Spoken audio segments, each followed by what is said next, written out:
हमारे हिंदू धर्म में माताओं का विशेष स्थान है।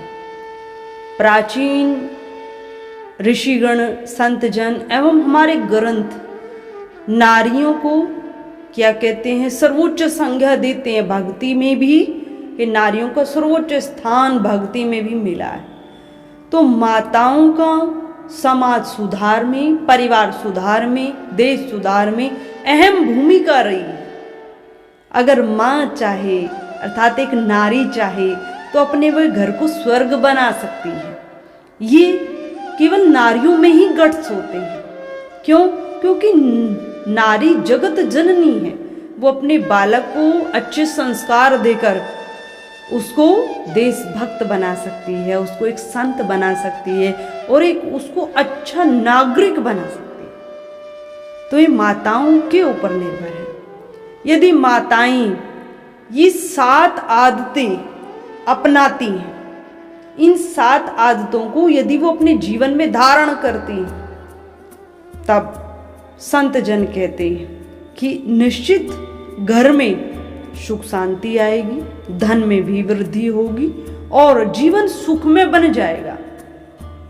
तो 7 ऐसे नियम आदत कौन सी हैं जो प्रत्येक माता में अवश्य होनी चाहिए? पहली कि नारियों को प्रातःकाल, वैसे तो सबके लिए है जनरल, पर प्रेजेंट टाइम को देखते हुए तो नारियों को स्नान करके, प्रातःकाल ब्रह्म मुहूर्त में स्नान करके उसके पश्चात ही रसोई में प्रवेश करना चाहिए। जो माताएं स्नान करने के पश्चात रसोई में जाती तो रसोई को अन्नपूर्णा घर मानती हैं।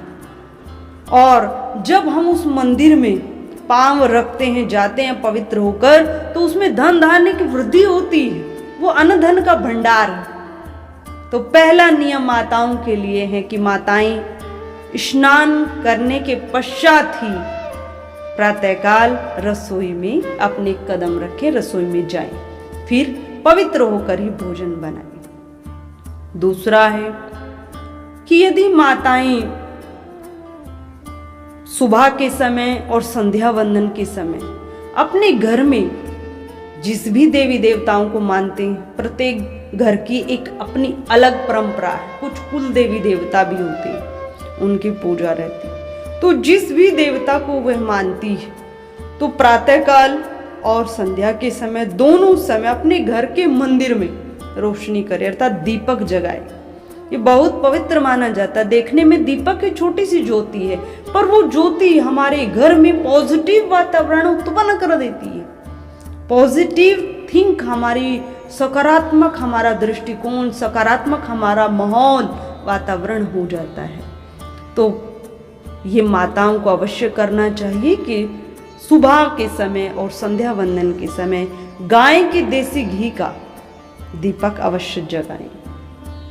तीसरा कि माताओं को एकादशी का व्रत और शुक्रवार का व्रत अवश्य रखना चाहिए। एकादशी के व्रत की ग्रंथों में मान्यता है कि अन्य हम कोई व्रत करें न करें, हमें कोई पाप नहीं लगता है। और यदि हम एकादशी के दिन अन्न पाते हैं, भोजन में अर्थात अनाज लेते हैं, तो उसका हमें पाप लगता है। और विशेष रूप से यदि कोई भाई या माता चावल पाता है तो वो तो महापाप है, वो मांस आहार करता है। तो इस प्रकार एकादशी का व्रत हमें करना ही चाहिए। इतना हो सकता है कि हम अनाज, समस्त प्रकार के जितने अनाज हैं, दाल हैं, उन्हें अवॉइड करते हुए हम फलाहार करें। सेंधा नमक का कुछ बना के ले सकते हैं, परंतु अनाज का हम त्याग करें।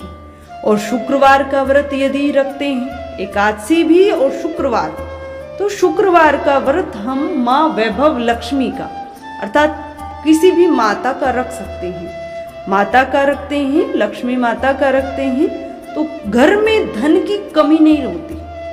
धन से ही समस्त व्यवस्थाएं चलती हैं। धन की एक अहम भूमिका है। धन पर्याप्त मात्रा में है तो घर में सुविधा भी संभव है। तो तो धन में वृद्धि होती रहे, अन्नपूर्णा का वास सदा बना रहे। इस निमित्त शुक्रवार का व्रत यदि माताएं रखती हैं तो बहुत अच्छी बात है। तो 2 व्रत, एकादशी और शुक्रवार, ये माताओं को रखने चाहिए। चौथे को हम देखें कि माताओं को अपने घर में तुलसी जी का पौधा और मनी प्लांट का पौधा, तो मनी प्लांट के पौधे की पूजन नहीं होता, केवल लगा रहता है, केवल उसका ध्यान रखना होता है कि वो ऊपर की ओर बढ़े, वो नीचे की ओर नहीं आना चाहिए।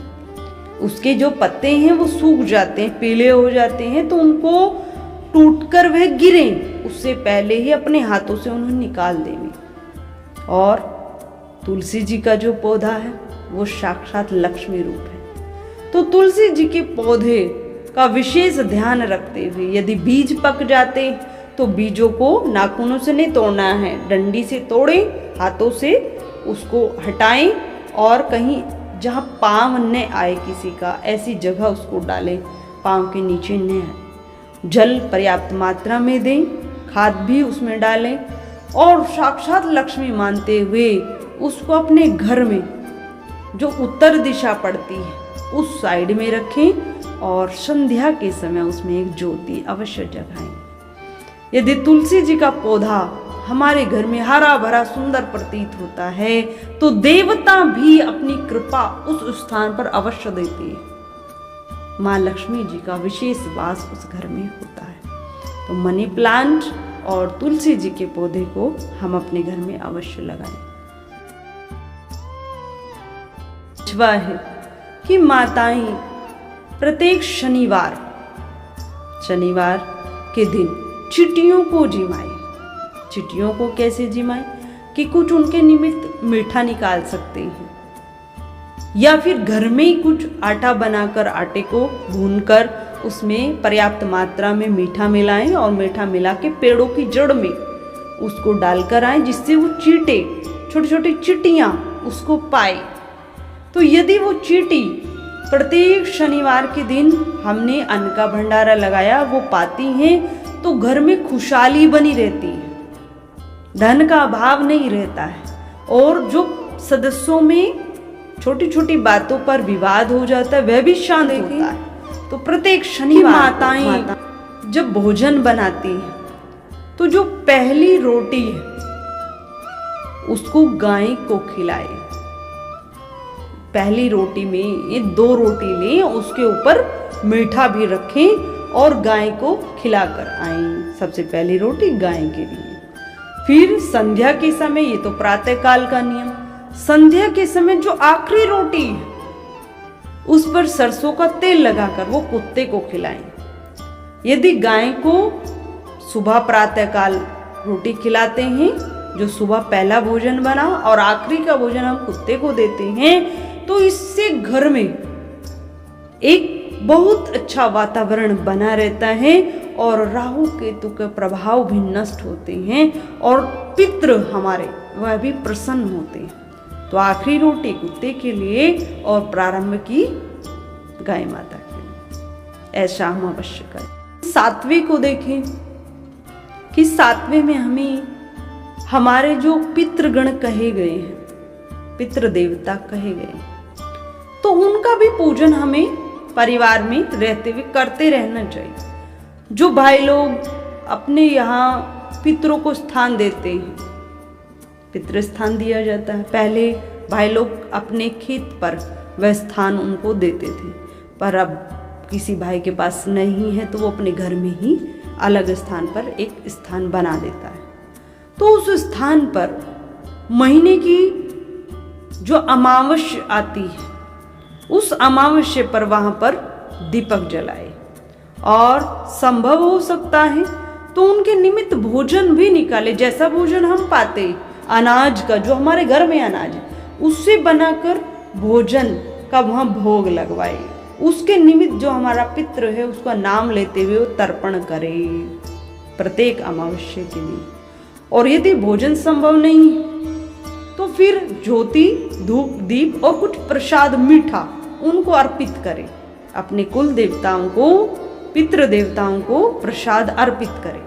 यदि प्रत्येक अमावस्या को हम पितृ के निमित्त भोजन या प्रसाद निकालते हैं तो घर में बहुत अच्छा वातावरण रहता है और धन में कमी नहीं रहती है। और सबसे बड़ी बात, जो भाई लोग कुछ कार्य लगाते हैं, व्यापार करते हैं, उनमें उनको बहुत तरक्की मिलती है, बड़ों का आशीर्वाद मिलता है, हमारे पितरों का हमें आशीर्वाद मिलता है।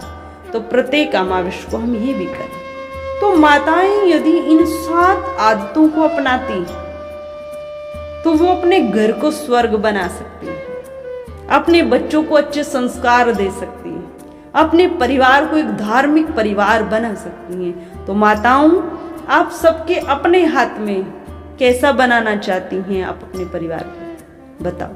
अच्छा बनाना चाहती हैं तो ये सब संस्कार आप स्वयं में भी लेकर आए, इन 7 आदतों को, और आगे अपने बच्चों को भी।